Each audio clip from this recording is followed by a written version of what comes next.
जाण्यासाठी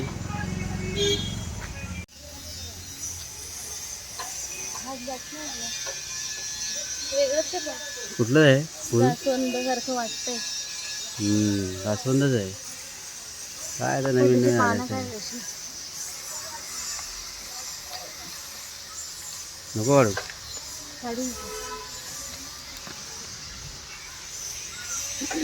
प्राचीन कोकणसाठी इथून एक रस्ता आहे, तो बघू कुठे जायचंय.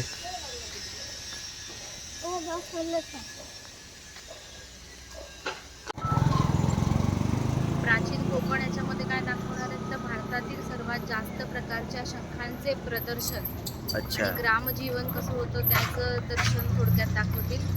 आणि मॅजिक गार्डनमध्ये काय काय दाखवणार आहेत, लाईव्ह शो आहेत. पहिलं आहे ॲडव्हेंचर शो, नंतर आहे ghost in Konkan, third one आहे मिरर मेज, नंतर आहे इन्फिनिटी हॉल, वोर्टेक्स टनल. चला बघू. सुशांत शिर्के आणि आज आपण आहे कोकणातच गणपतीपुळे आणि आज आपण जाणार आहे एका नवीन. तर आपण जाणार आहे आता प्राचीन कोकण आणि कुठलं गार्डन ते? Magic garden. Magic garden. चला बघूया आता कसं आहे तिकडे. आणि आता आपण पोचलोय प्राचीन कोकण.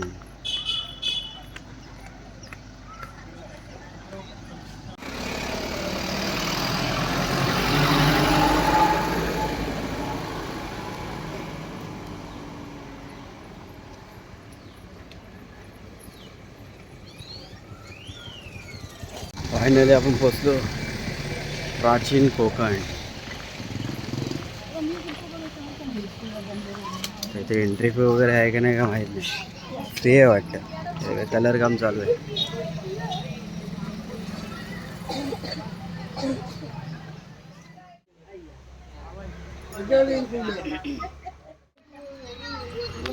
इथून वाटतं एंट्री फी आहे. एंट्री फी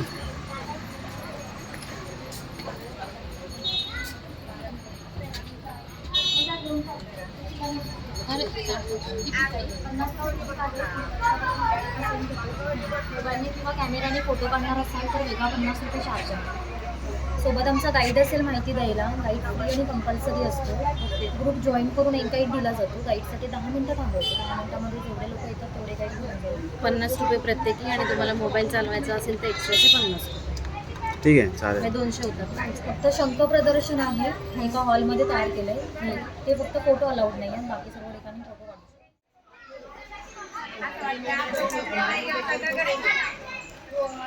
चल.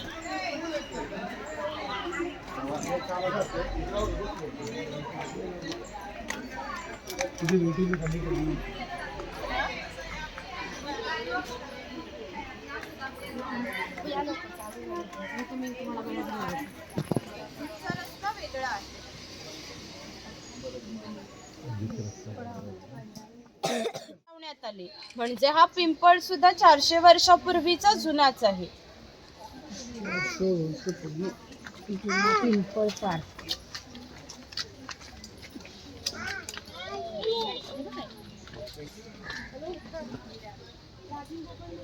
हा शिलालेख आहे.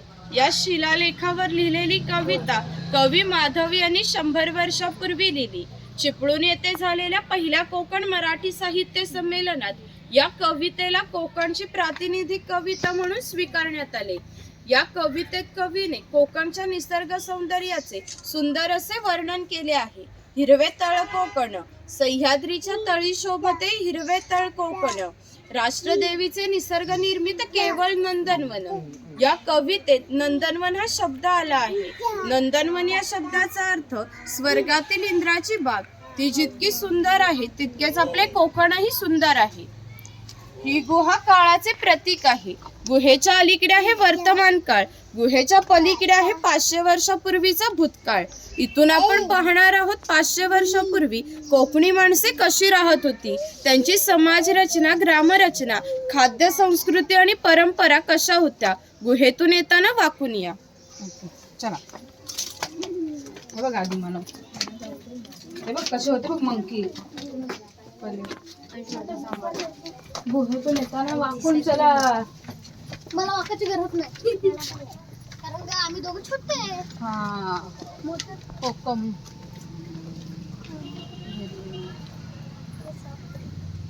अजगर तो बघ समोर झाडावर. पुन्हा पण आहे दोन.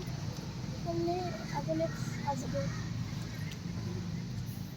ठीक आहे कोकम आगळ किंवा कोकम सरबत तयार केले जाते. त्याच्या बियांचे तेल काढून त्या तेलाचा वापर कैलास जीवन सारख्या क्रीम मध्ये केला जातो. त्याच्या सालीपासून कोकम म्हणजेच आमसूल तयार केले जाते. इथे अजगर दाखवलाय. सुरंगी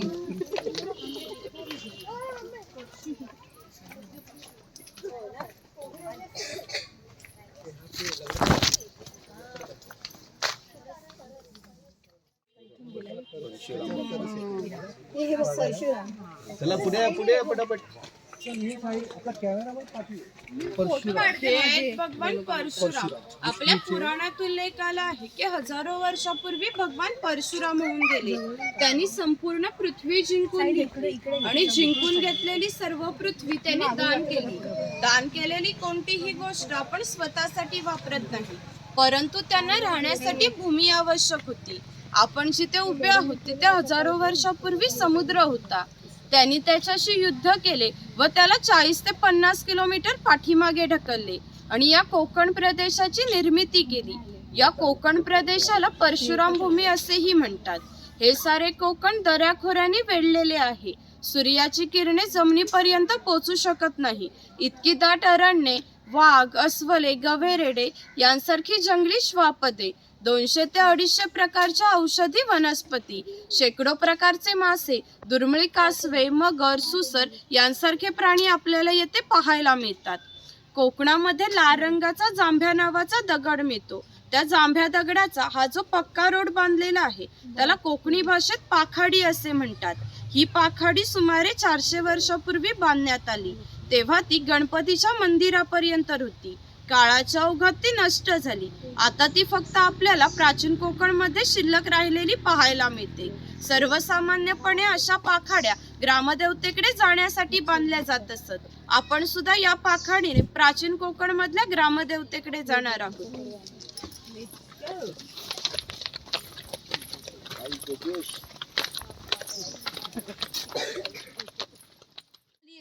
आतमध्ये मसाल्यांची झाडं आहेत.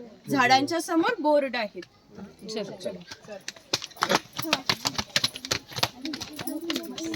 आयुष लवंग आहे. झाडं बघून की कशी असतं, कुठलं झाड कसं असतं. एक इथून जाताना आम्ही व्हिडिओ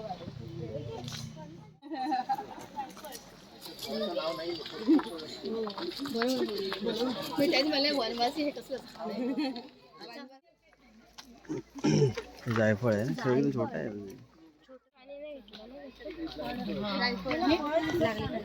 आता नाही दिसणार. फळांची बीज आहेत, मासे. हे कसलं आहे? फ्लेमिंगो पाहिलाय का? वेळखंड रशेल पाहिला ते. हे आहे का ते?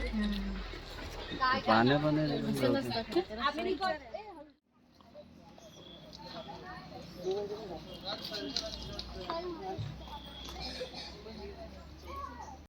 तमालपत्र म्हणतो ना आपण. दालचिनी. आपल्याकडे केवढे तरी झाड आहे. हे आंबे आहेत हे लावले. हे असं लावले ना.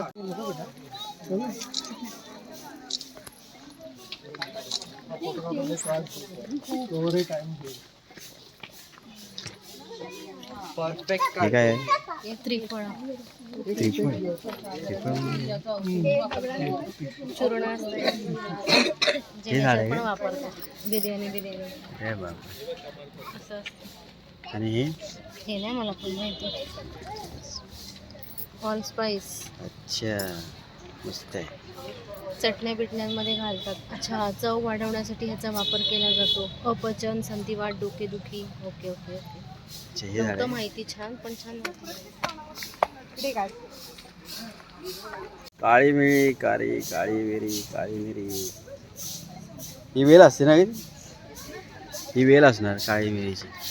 हा, हे काय आले इथं. कुठे गेली इथे. काळी मिरी.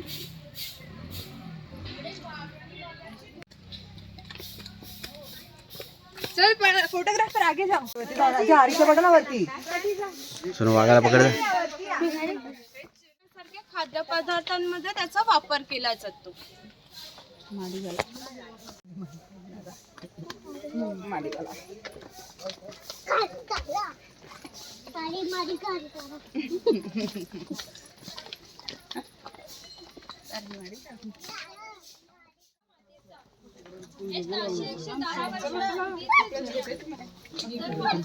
ते वेगळे आहेत ना? ते वेगळे आहेत काय? हे ग्रामदेवतेचं मंदिर आहे. पूर्वी धार्मिक संस्थाच गाव नियंत्रित करत असत. गावातील गावकरी एकत्र येत असे. गावात दोन व्यक्तींची जर भांडणे झाली तर सगळा गाव एकत्र येऊन गाव प्रमुख येथे न्यायदान करीत असे. तसेच गावातील सार्वजनिक कामे जशा पाखाड्या बांधणे, लाकडी साखव बांधणे ही कामे कोणी व कोठे करायची याविषयीचा निर्णय सुद्धा गावकरी येथेच बसून घेत असे. याचे वैशिष्ट्य म्हणजे जगभर अशी प्रथा आहे की प्रत्येक जाती धर्माचे लोक आपापल्या देवाकडे जातात व देवाचे दर्शन घेतात. आपण कोकणी माणसे सुद्धा वर्षभर देवळात जातो व देवाचे दर्शन घेतो. पण आपल्याकडे जेव्हा शिमग्याचा सण येतो तेव्हा हा देव पालखीमध्ये बसून तो प्रत्येकाच्या घरोघरी नेला जातो. म्हणजे कोकणी माणूस आणि देव याचे नाते इतक्या जवळचे आहे की आपले एकमेकाकडे येणे जाणे असते. या देवीचं नाव वाघजाई आहे. हे नाव आम्ही जाणीवपूर्वक ठेवलं आहे. असं म्हणतात की ज्या निसर्गात वाघ आहे तो निसर्ग समृद्ध आहे. 500 वर्षापूर्वीचा निसर्ग सुद्धा असाच समृद्ध होता. त्याला आमच्या भावविश्वामध्ये दैवत्वाचे स्थान आहे. आपण कोकणी माणसे वड, पिंपळ, साप, नाग यांची पूजा करतो. म्हणजे आपण सुद्धा निसर्गपूजक माणसे आहोत. म्हणून आम्ही या देवीचं नाव प्रत्यक्ष निसर्गाशी संबंधित असंच ठेवलं आहे, वाघजाई.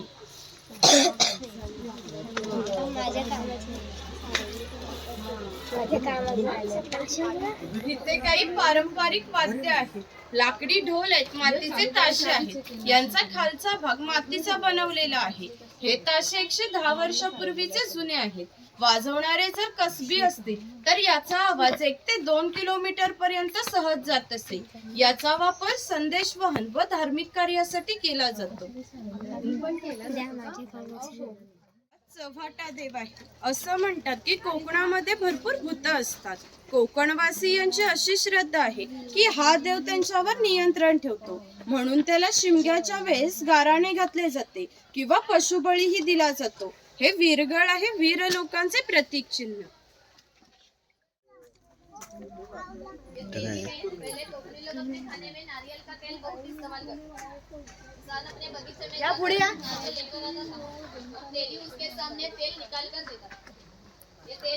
इथे कडक लक्ष्मी दाखवले. जे पोतराज लोक स्वतःला चापकाने फटके मारून घेतात त्यांना कडक लक्ष्मी म्हणतात.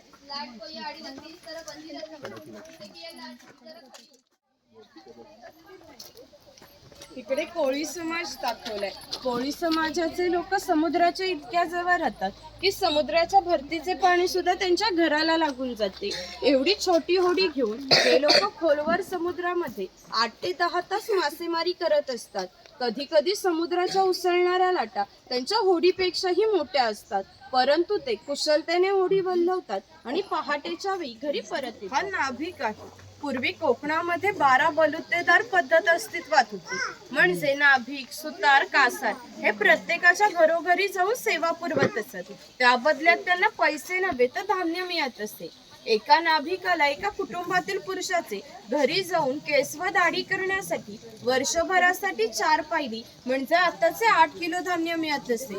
इतक्या अल्प मोबदल्यात हे लोक समाजाची सेवा करत असत. या नाभिकाविषयी आमच्या लोकसाहित्यात एक मजेशीर वर्णन आढळलंय. असं म्हणतात की गावातील प्रत्येक गोष्ट ही नाभिकाला माहीत असते आणि नाभिकाला माहीत असलेली प्रत्येक गोष्ट ही गावभर होते. आता तुम्ही आलात. ही गोष्ट ज्या अर्थी नाभिकाला समजली त्या अर्थी संपूर्ण गावाला समजली. आमचं सगळं गाव तुमच्या स्वागतासाठी उत्सुक आहे. प्रथेप्रमाणे आधी खोतांच्या घरी जाऊ, मग गावामध्ये. राजाच्या गावातील थेट प्रतिनिधी म्हणजे खोत. धार्मिक व राजकीय बाबतीत पहिला मान हा खोतांचा असे. खोत लोक गावचे प्रमुख असत. गावातील न्यायदान करणे, महसूल गोळा करणे, कायदा व सुव्यवस्था सांभाळणे ही कामे खोताची असतात. खोत लोक जमीनदार असतात. सर्वसामान्यपणे सुख वस्तू असतात. त्यांच्या बसण्याच्या डब्बीवरूनच ते किती ऐषारामी जीवन जगायचे हे तुमच्या लक्षात येईलच. ही खोताची बायको आहे. पूर्वी कोकणी स्त्रिया सुंदरही होत्या आणि शूरही होत्या, परंतु त्यांना स्वातंत्र्य नव्हते. माझघराचा उंबरठा हीच त्यांची मर्यादा होती. इकडे खोतांची 2 मुले दाखवली. ती आपला परंपरागत खेळ सोंगट्या खेळत आहे. हा खेळ महाभारतामध्ये धर्मराज व दुर्योधन यांच्यामध्ये द्यूत नावाने खेळला गेला. हस्तिदंती फासे असतात, शंखांच्या कवड्या असतात. त्या टाकून विशिष्ट प्रकारचे दान मागितले जाते व त्या सोंगट्या मागे पुढे सरकवून हा खेळ खेळला जातो. खेळणारे जर कसबी असतील तर हा खेळ 1 ते 2 रात्र सहज रंगत असे. घराची रचना पहा.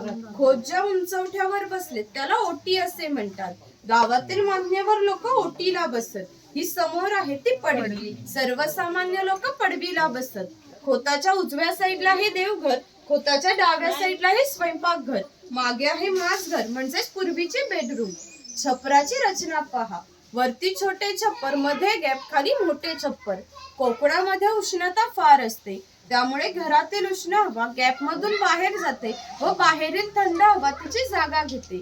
त्यामुळे घरातील वातावरण थंड राहते. घरासमोर अंगण आहे. अंगणात तुळस आहे. अंगण हे कोकणी घरांचं वैशिष्ट्य आहे. तुम्हाला कोकणातील एकही घर असं मिळणार नाही की ज्याच्या पुढे अंगण नाही किंवा तुळस नाही.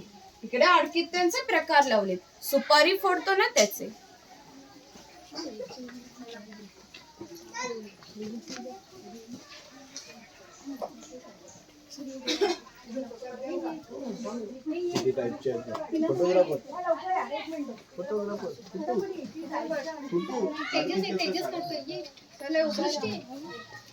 भरपूर प्रकार आहेत. ही कधीची खुर्ची असेल? खोतांच्या घरी